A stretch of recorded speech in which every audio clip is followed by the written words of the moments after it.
bonjour à tous, bienvenue pour une nouvelle journée d'aventure, une journée dont la destination est exceptionnelle puisqu'on se dirige vers tout simplement l'endroit le plus hanté du Japon.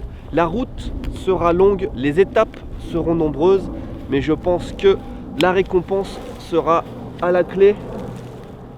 Regarde l'avion.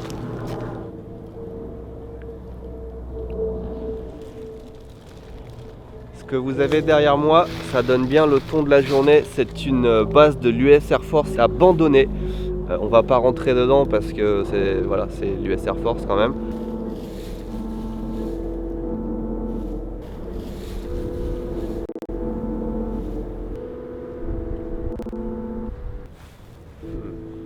Il y a un petit passage, je vous cache pas que c'est très tentant. Yeah. Petit avertissement, il y a des patrouilles à l'intérieur et si on se fait attraper, on peut avoir 5 ans de prison et payer jusqu'à 70 000 € d'amende. Ah.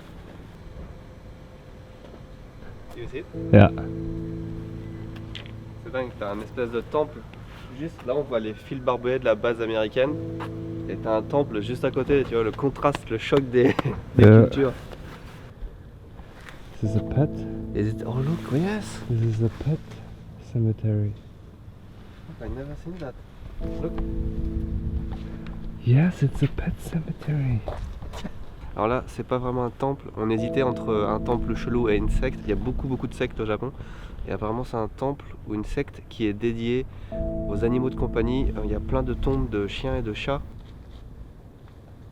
C'est un petit pont miniature, genre c'est fait pour les animaux. Et là, t'as une déesse qui porte une statue qui porte un chat. Donc ça doit être une déesse des animaux, t'as vu?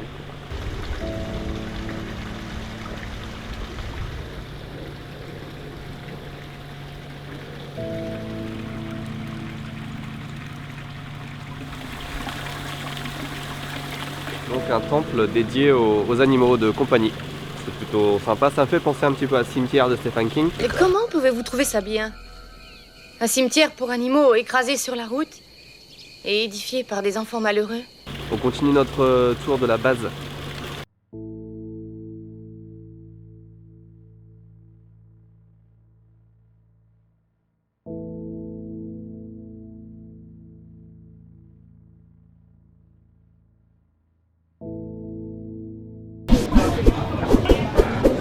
Old New Diner, c'est encore une suggestion de l'un d'entre vous et c'est encore l'un des plus beaux burgers qu'on ait jamais. Enfin, c'est un burger magnifique. Qui sont tellement bons. Oh, the meat is good.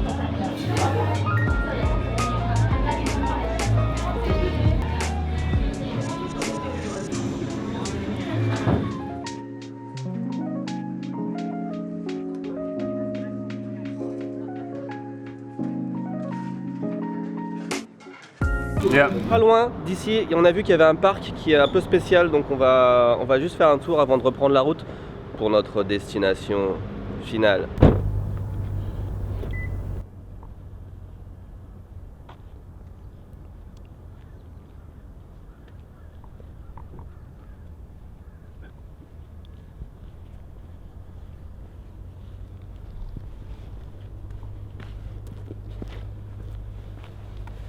Le parking nous a coûté 820 yens, c'est presque aussi cher que Disneyland. Et il faut qu'on paye encore l'entrée du parc.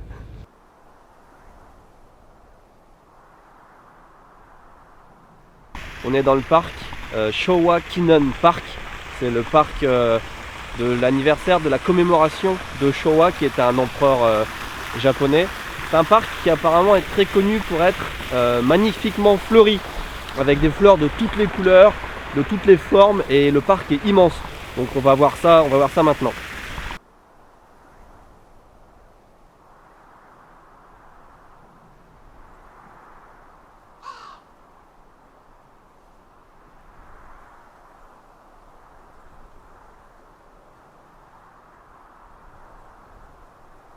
Par contre, je sais pas si c'est dû au fait qu'on est en hiver, en février, mais en fait, il n'y a pas beaucoup de fleurs. Regarde, Sébastien, it's beautiful. 1, 2, 3, 4, 5, 6, 7, 8, 9, 10, 11, 12.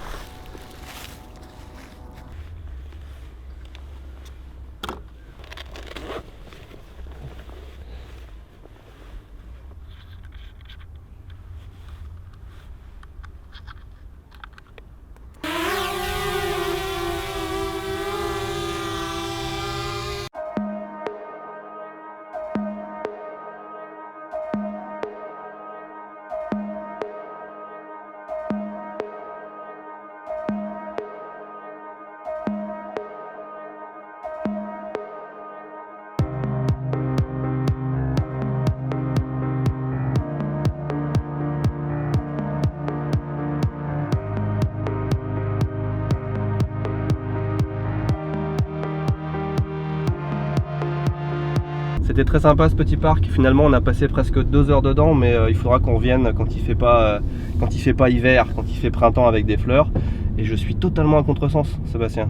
Oh, you're the wrong. Yeah. Oh putain, qu'on peut pas sortir du parking. You Ah, je too. suis encore à contresens. Mais non, c'est pas possible. Well, just turn around now.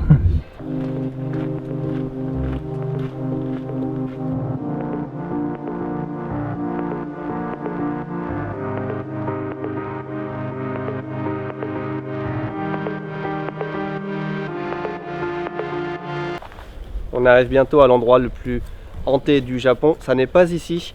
Ici, on s'est arrêté en route parce qu'on n'était pas loin d'un parc abandonné. On voulait juste faire une petite reconnaissance. Ils ont mis une palissade tout autour du parc. On vient de faire le tour. Ça me paraît difficile d'y accéder.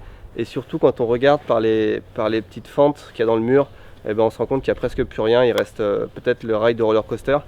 Il a fermé en 2009. Donc ça fait 8 ans, 9 ans. Et déjà, on voit plus que des arbres et enfin, c'est la nature, quoi. On va faire une petite reconnaissance au drone. Si vraiment ça a l'air intéressant, on réfléchira à un moyen de venir. Mais je pense pas. Regardez, on est ici. Et le software de DJI nous indique que le parc, en fait, c'est une no-fly zone. C'est un endroit où on n'a pas le droit de voler le drone. On voit ça souvent à côté des aéroports ou des bases militaires. Mais là, c'est intriguant. Ouais. Let's see. Je ne vais pas au-dessus du parc. Techniquement, c'est pas illégal de voler le drone à côté. Donc je reste à côté.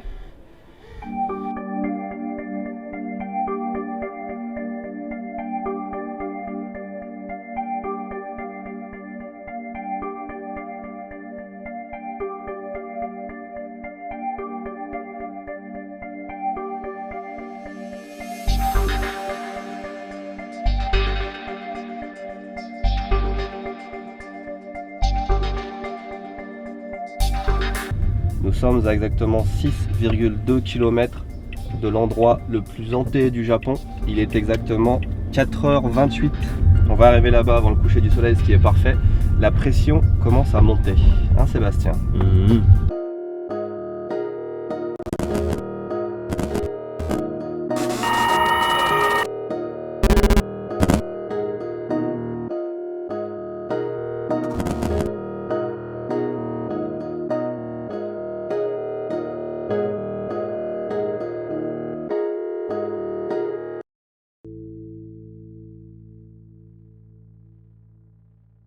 On vient de rentrer dans le parc de Otsukayama.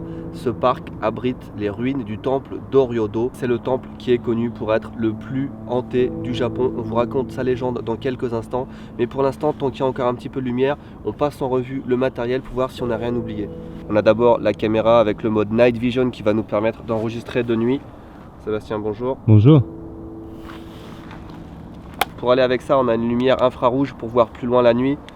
On a aussi 3 lumières, 2 lampes frontales et une lampe de poing, toutes équipées de batteries neuves avec des batteries de rechange aussi dans le sac. On a une batterie aussi pour les téléphones, des talkie-walkie si jamais on est séparés. Ceci est ce qu'on appelle un ghost meter. Ça va nous dire s'il y a des présences anormales autour de nous. C'est un appareil très basique dont on va servir comme point de repère. Pour les mesures plus précises, on va laisser allumer un tri-field meter qui enregistre les champs magnétiques, les champs électriques et les ondes radio.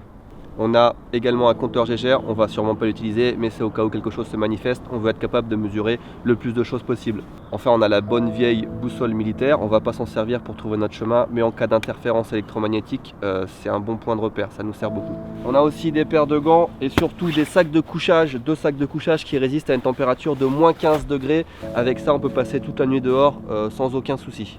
Et puis cette lumière là aussi, évidemment pour la caméra.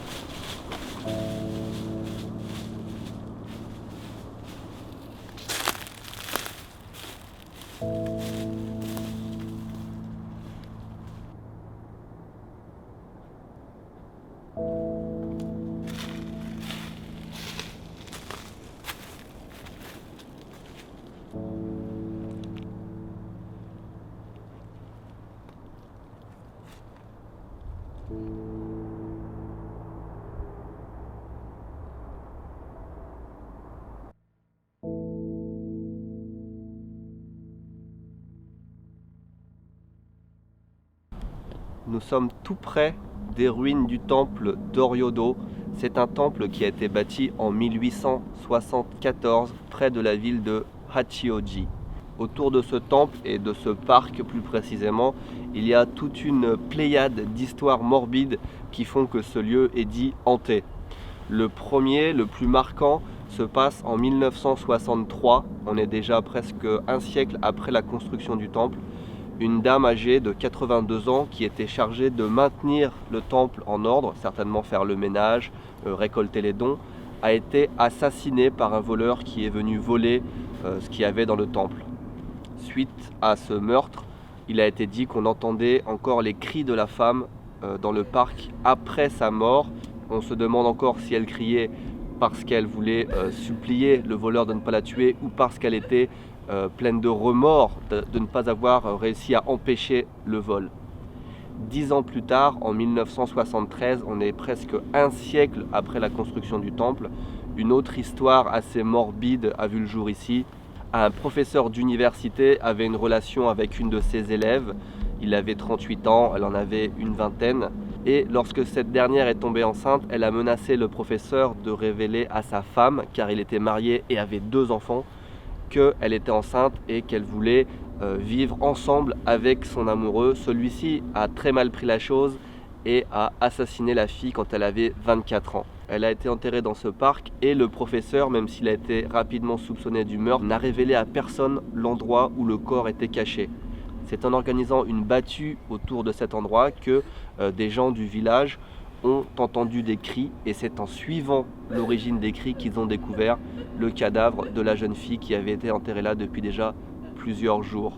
Il y a également l'histoire de cette famille de 4 personnes qui a été assassinée et dont les corps ont été retrouvés dans le parc.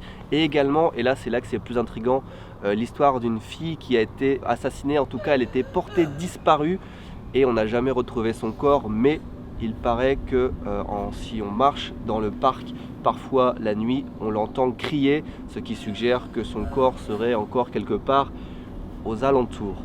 Avant de vous montrer le point le plus sacré entre guillemets de ce parc, les ruines du temple, regardez cette statue qui est à côté de moi. C'est une statue Jizo qui est assez unique puisqu'elle avait perdu sa tête et sa tête a été remplacée par une tête différente. On peut voir la différence de couleur du corps et de la tête. La légende dit que si on vient dans ce parc et qu'on touche cette statue, on sera hanté à jamais. Et de même manière, si on vient à ce parc en voiture, dans une voiture blanche, on sera également hanté. Je ne connais pas l'origine de cette légende, mais je ne vais pas m'aventurer à toucher cette statue.